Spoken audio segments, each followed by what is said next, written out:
ও আদম সহ আওলাদে আদম আমি মাটির থেকে সৃষ্টি করেছি। এবার আল্লাহ তাআলা আদমকে একা মাটির থেকে বানাইয়া জান্নাতের মধ্যে থাকতে দিলেন। আদম নবী জান্নাতের মধ্যে ঘুমিয়ে পড়লেন, আরামের ঘুম। আল্লাহ রাব্বুল আলামিন আদম নবীর পৃষ্ঠ থেকে হাড় নিয়া আম্মাজান হাওয়া আলাইহা সালামকে সৃষ্টি করলেন। বিশাল ইতিহাস আপনারা জানেন। দুইজনকে দুনিয়াতে পাঠাইলেন। আম্মাজান হাওয়াকে পাঠাইলেন আরবে, আদম আলাইহিস সালামকে পাঠাইলেন ভারতের চরণদ্বীপে। দুইজনার এক সময় মিল হলো, সাক্ষাৎ হলো, সংসার জিন্দেগি শুরু হলো। দুইজনার মোহাব্বতের মিলনে আল্লাহ তাআলা প্রতি বছর 2টা করে সন্তান দান করতেন, একটা ছেলে একটা মেয়ে। আবার পরের বছর এক ছেলে এক মেয়ে, একই মায়ের সন্তান, আপন ভাই বোন। আগের ভাই পরের বছরের বোনের সাথে বিবাহের বন্ধন হতো, আগের বোনের সাথে পরের বছরের ভাইয়ের বিবাহের বন্ধন হয়ে যেত। এটা শরীয়তে আদমের মধ্যে হালাল, আর কারো কোনো নবীর শরীয়তে এটা হালাল না। মুহাম্মদী শরীয়তে বিবাহ বৈধ না, সম্পূর্ণ হারাম। আদম আলাইহিস সালামের শরীয়তের মধ্যে আপন মা আপন মায়ের সন্তান ভাই বোনের বিয়ে যেমন হালাল, মুহাম্মদী শরীয়তে তা হারাম। এইভাবেই আল্লাহ রাব্বুল আলামিন আদমের শরীয়তের বিধান একভাবে দিয়েছেন, আর ফাইনাল বিধান আমার নবী আপনার নবীর শরীয়তের মধ্যে দিয়েছেন। আমার নবীর শরীয়ত কিয়ামত পর্যন্ত চলবে, অন্য কোন নবীর বিধান এখানে চলবে না। মুহাম্মদী শরীয়তে আপন ভাই বোনের বিবাহ যেমন হারাম, তার আদমের সময় হালাল ছিল, আমগো নবীর সময় হারাম। ঠিক তেমনি ভাবে সম্মানের সেজদা, আল্লাহ ছাড়া অন্যকে সম্মান সূচক সেজদা ছিল হালাল। মুহাম্মদী শরীয়তে আল্লাহ ছাড়া অন্যকে সিজদা দেওয়া সম্পূর্ণ হারাম। সম্মানেরও সিজদা নাই, ইবাদাতান নাই, তাজিমানও নাই। মুহাম্মদী শরীয়তে হারাম। যদি সম্মানের সিজদা পাইতো বা হালাল হইতো, তাহলে আমার রাসূলকে আশেকরা মুহাব্বতে সিজদা দিত। কেউ দিয়েছে? আমার নবীর থেকে বড় পীর, বড় বুজুর্গ, বড় মুফাসসির, মুহাদ্দিস আর কেউ আছে? সেই নবীরে কেউ সিজদা দিছে মুহাব্বত করে? কারণ কি? মুহাম্মদী শরীয়তে আল্লাহ ছাড়া আর অন্যকে সিজদা দেওয়া হারাম। পয়গম্বর আদম আলাইহিস সালাম মাটির সৃষ্টি, তো সন্তানেরাও মাটির সৃষ্টি। আবার মুফাসসিরিনে কেরাম বলেন, যেই নাপাক পানির থেকে আল্লাহ আমাদের বানাইছেন, ওই নাপাক পানির মধ্যে আল্লাহ অর্ডার করেন, ফেরেশতা এক চিমটি মাটি এনে দাও, মাটি মিশ্রণ করে দাও, এটাকে মন্থন করো, শোধন করো, এটাকে রক্তের পিণ্ড বানাও। রব্বুল আলামিন এখানে মাটির মিশ্রণ লাগাইয়া আল্লাহ প্রমাণ করতে চাইলেন মানুষ মাটির সৃষ্টি। ডানে বামে যুক্তি দিয়া আল্লাহ তাআলা মানুষকে মাটির সৃষ্টি প্রমাণ করাইতে কেন চান?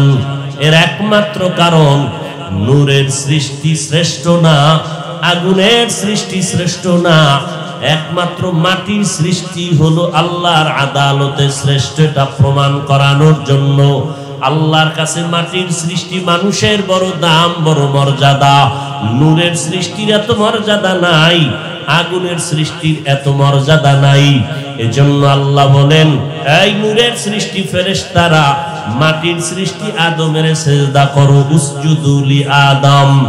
আগুনের সৃষ্টি সিজদা কর, সম্মান কর, কারণ আমার আদালতে আগুনের সৃষ্টি শ্রেষ্ঠ না, আমার আদালতে নূরের সৃষ্টি শ্রেষ্ঠ না। আমি আল্লাহর আদালতে স্থায়ী সিদ্ধান্ত, মাটির সৃষ্টি মানুষ শ্রেষ্ঠ। এই সিদ্ধান্ত কার? জোরে বলেন। স্থায়ী না অস্থায়ী? জানা থাকলে বলেন, আল্লাহর এই সিদ্ধান্ত মানে নাই কে? কে মানে নাই? ইবলিস মানে নাই।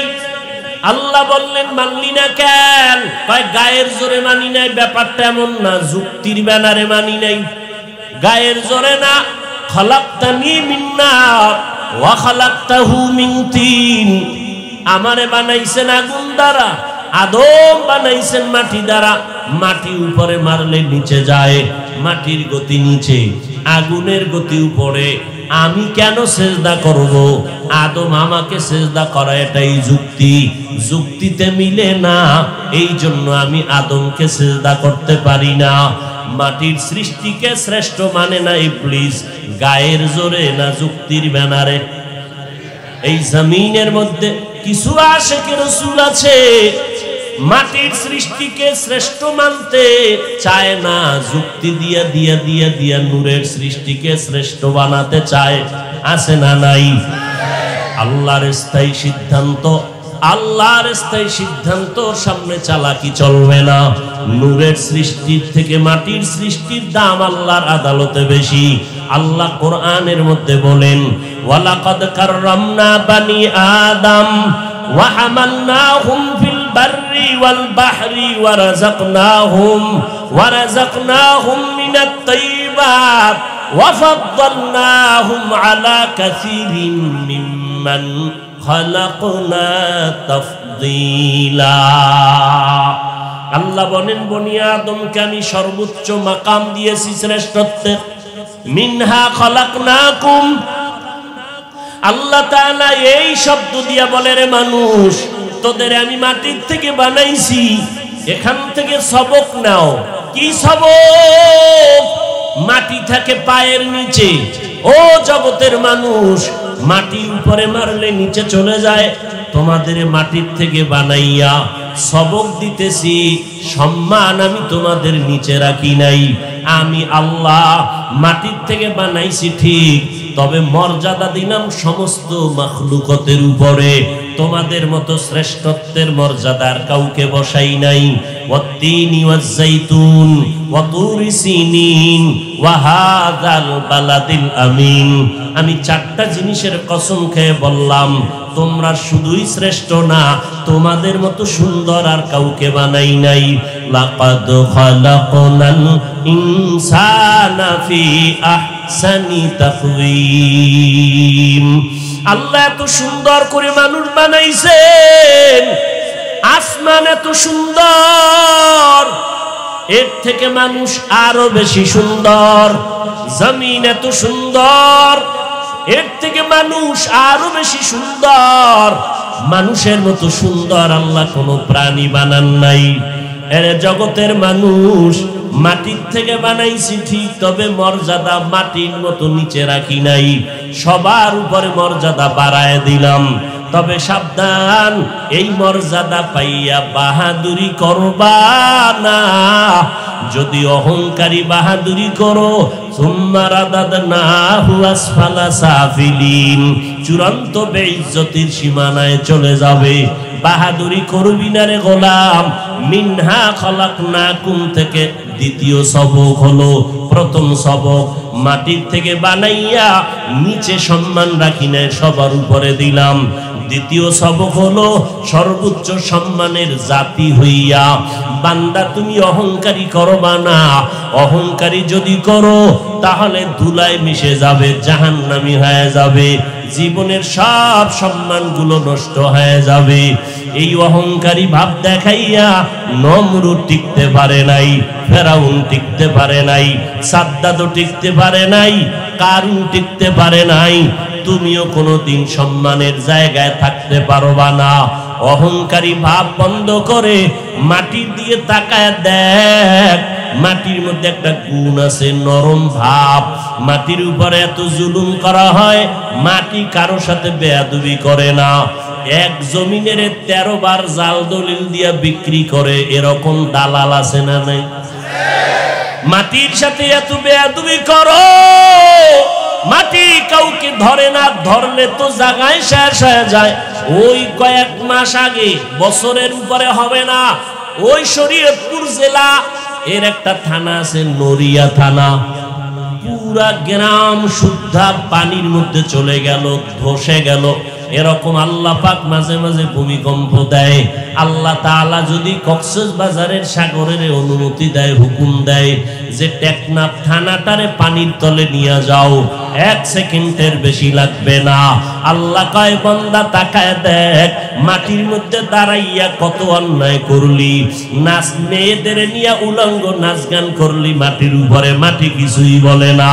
এই মাটির উপরে দাঁড়াইয়া মদের বোতল নিয়া মাতলামি করেছ, মাটি তোরে যদি চাইতো মাটির তলে নিয়ে যাইতে পারতো, মাটি নেয় না। এত অন্যায় করার পর মাটি তোমার সাথে কোনো খারাপ আচরণ করে না। মিনহা খলাকনাকুম, এখান থেকে সবক নাও। মাটি যেমন নরম, তুমি মাটির সৃষ্টি মানুষ, তুমিও নরম হইয়া চলো। মান তাওয়াজা লিল্লাহ রাফাআহুল্লাহ। মাটি যদি নরম না হইতো তাহলে এত ফলের গাছ এই জমিনে হইতো না। জমিনের মধ্যে যেই জায়গাটা নরম ওই জায়গায় ফসল ভালো হয়, ঠিক নি? জমিনে সর সম্বল বর্ণয়ারত বরু তখমে আমল জয়ে মে গরদা। জমিন যেটা নরম ওখানে ফসল বেশি হয়, ফসল বড় ভালো হয়। যেই মানুষ নরম হইয়া চলবি ওই মানুষের মর্যাদা আমি সবার উপর উঠায় দিব। এরে মাটির মানুষ, মাটির মতো নরম হইয়া চলো, গরম গরম ভাব দেখাইও না। মানুষ কেন গরম ভাব দেখায়? কয় গরম জিনিস ভিতরে আছে এই জন্য গরম ভাব। কয় কি আছে? কয় টাকা, টাকার গরমে গরম গরম ভাব। বলে আর একজনের টাকা নাই, সেও দি গরম ভাব দেখায়, কি বুঝি? কয় তার কাছে ক্ষমতার গরম, এই জন্য গরম গরম ভাব দেখায়। কারুন ক্ষমতা টাকার গরমে ভাব দেখাইয়া মুসা নবীর সাথে বেয়াদবি করে ফেললো। আবার ওদিক দিয়া মুসা নবীর সাথে বেয়াদবি করে ফেললো। নমরুদ বেয়াদবি করলো ক্ষমতার গরম দেখায়া ইব্রাহিম নবীর সাথে। আর একজনের টাকা নাই, ক্ষমতাও নাই, সে দেখি আবার গরম গরম ভাব দেখায়। সালাম দিলেও দেয় না, দেয়ও না। কি ভাব, কি ভিতরে পুঁজি আছে গরম? কয় আছে। কয় কি? কয় এলেম বেশি, এলেমের গরম। আমার মতো বড় বক্তা কেউ নাই, আমার মতো বড় মুহাদ্দিস কেউ নাই, আমার মতো বড় মুফতি কেউ নাই। আল্লাহ কয় তুমি এলেমের গরম দেখাও, আমি অনেক কিছু জানি, অনেক কিছু জানি, অনেক কিছু জানি। আল্লাহ কয় কোরআনের দরজার মধ্যে আমি কয়েকটা অক্ষর দিয়ে তোর অহংকার জবাই দিয়া দিলাম, আলিফ লাম মিম। তুই যদি জানো আলিফ লামের তাফসীর কইরা ভিতরে ঢোক। ওখানে গিয়া কেন কও আল্লাহু আ'লামু বিমুরাদিহি বিযালিকা? আলিফ লাম মিমের বিষয় আমি কিছু বলতে রাজি না, আমার মাওলার রহস্য ভালো জানেন। আল্লাহ কয় এতই কিছু জানো, কোরআনের দরজায় তোরে মাথা নত করে দিলাম, যদি নত হইয়া ঢুকো তো কোরআন থেকে বরকত পাবি। আর মাস্তানি যদি করো, আমি কারো তাফসীর পড়ব না, নিজে নিজে নিজে নিজে পণ্ডিতি করব, তাহলে দুনিয়ার মানুষ তোমাকে থুথু নিক্ষেপ করবে। মেরা এজাজু করদন বেহিসাব, খলকেরা দাদন জওয়াবে বাসওয়াব, হক না দারদ দোস্তে খলকা জারেরা, নিস্তে ই খসলত একে দিনদারেরা। এলেমের গরম দেখাইও না। যত বড় খতিব দাবি করি না কেন, এই বাংলাদেশের মানুষ খতিবে আজম সিদ্দিক আহমদ রহমতুল্লাহ আলাইহি এর মতো বড় দামি হওয়া যাবে না।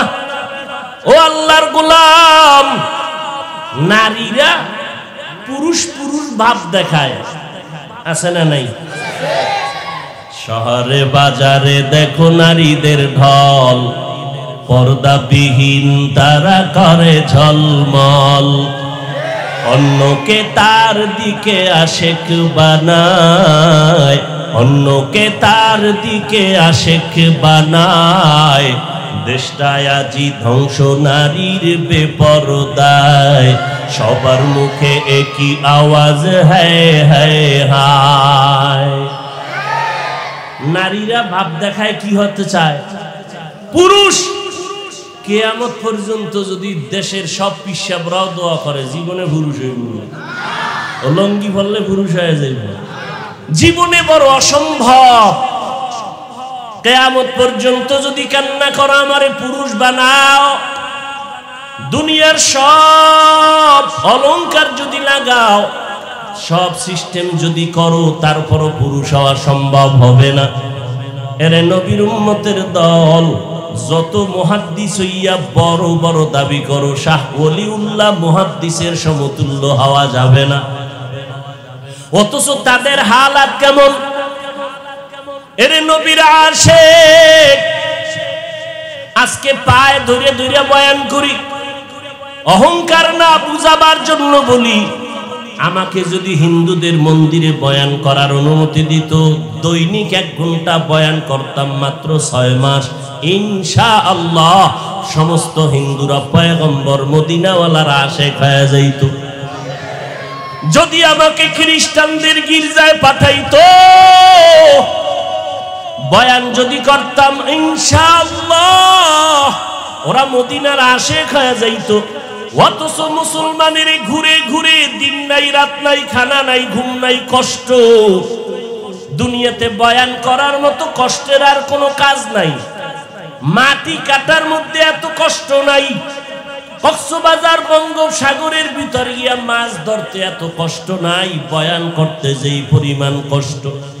ডাক্তারেরা যদি হনে ওয়াজ করি তো চিকিৎসাই দেয় না, কয় যে রেস্টে থাকবেন আপনারা, সারা রাত ঘুমান না, টাইম মতো খানা খান না, আপনাদের চিকিৎসা কি করব?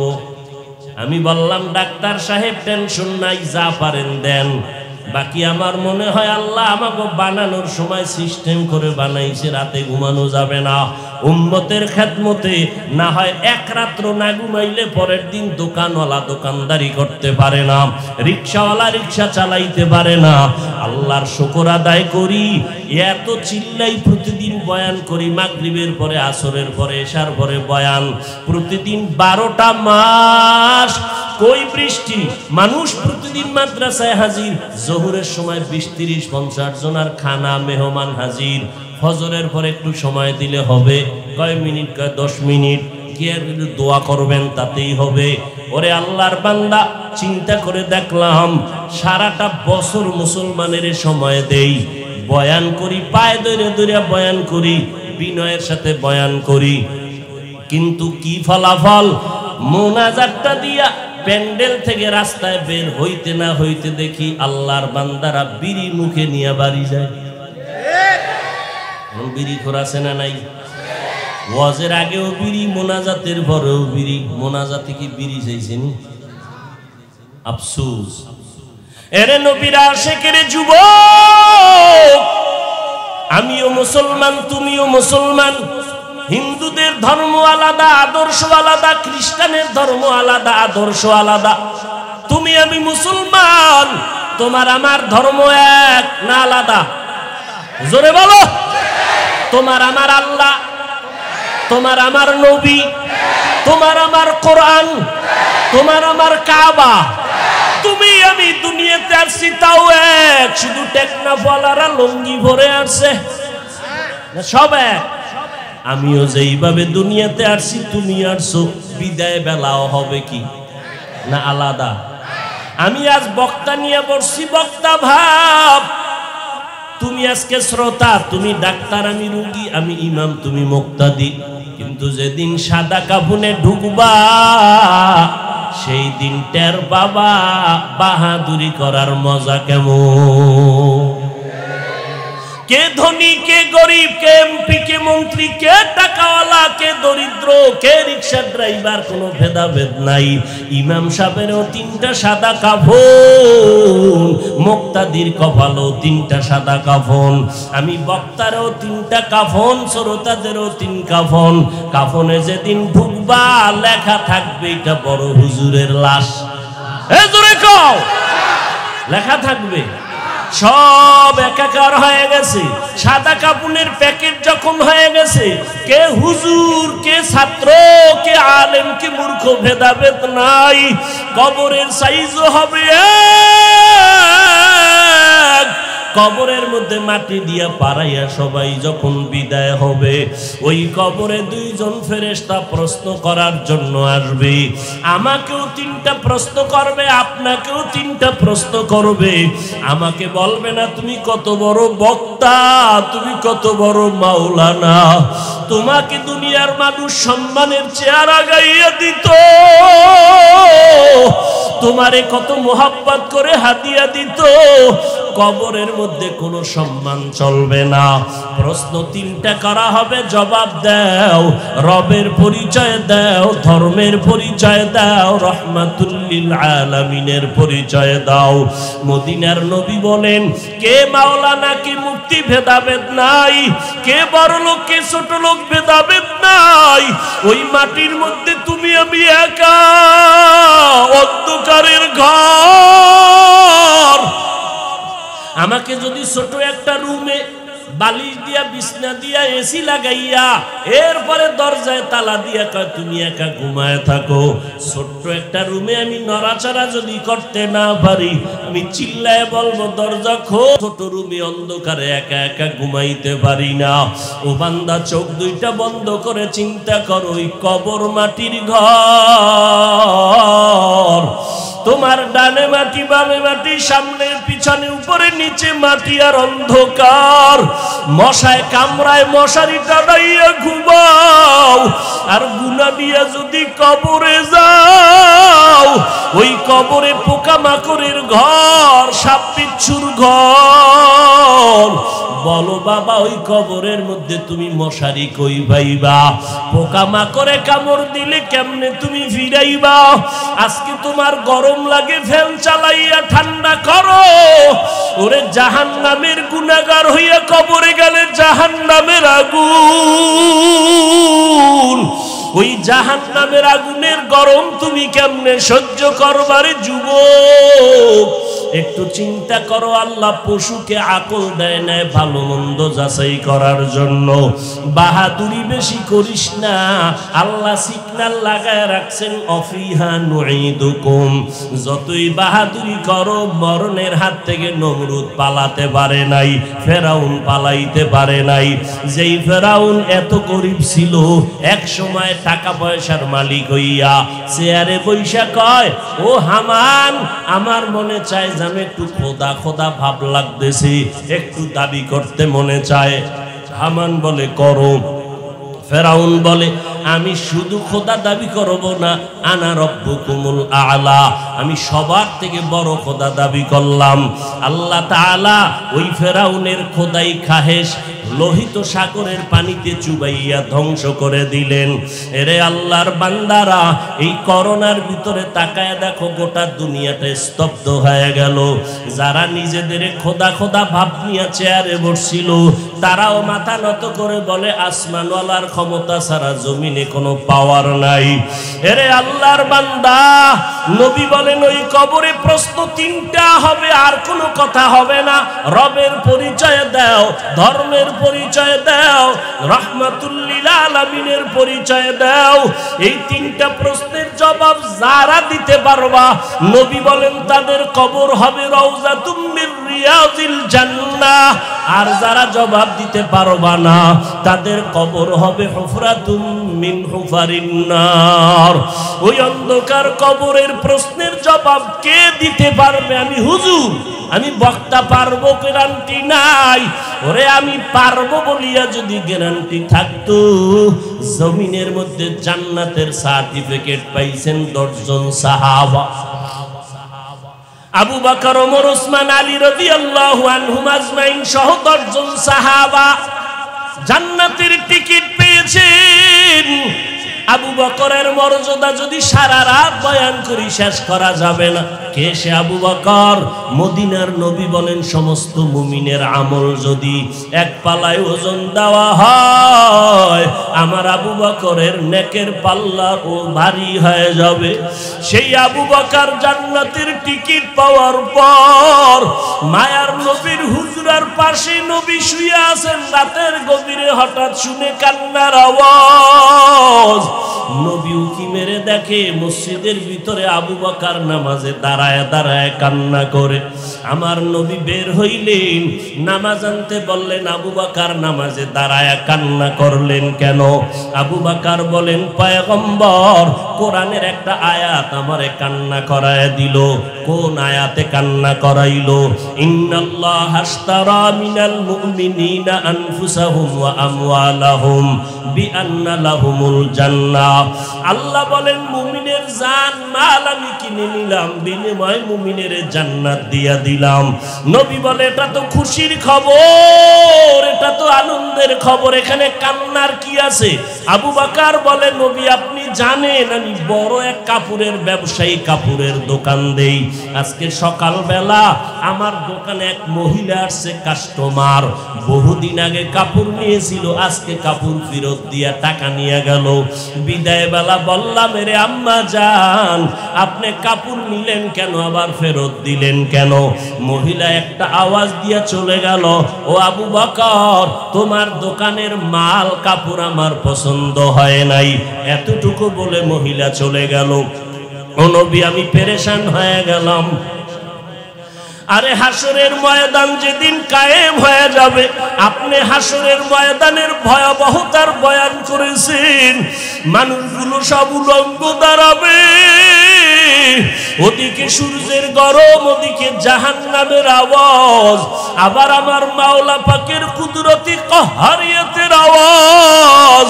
ওই সময় নবীরা পর্যন্ত নাফসি নাফসি বলে কাঁদবেন, উম্মতের কথা ভুলিয়া যাবেন।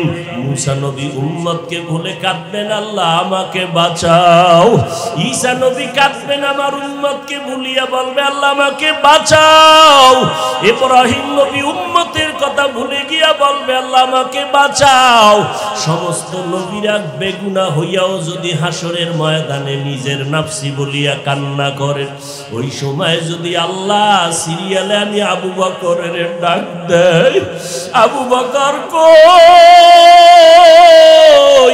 আমি মাওলা পাকের আদালতে যখন দাঁড়াবো, আল্লাহ যদি বলে, আবু বকর তোমার যে জান্নাত দিছি, বিনিময়ে তুমি কি নিয়ে আসছো বলো?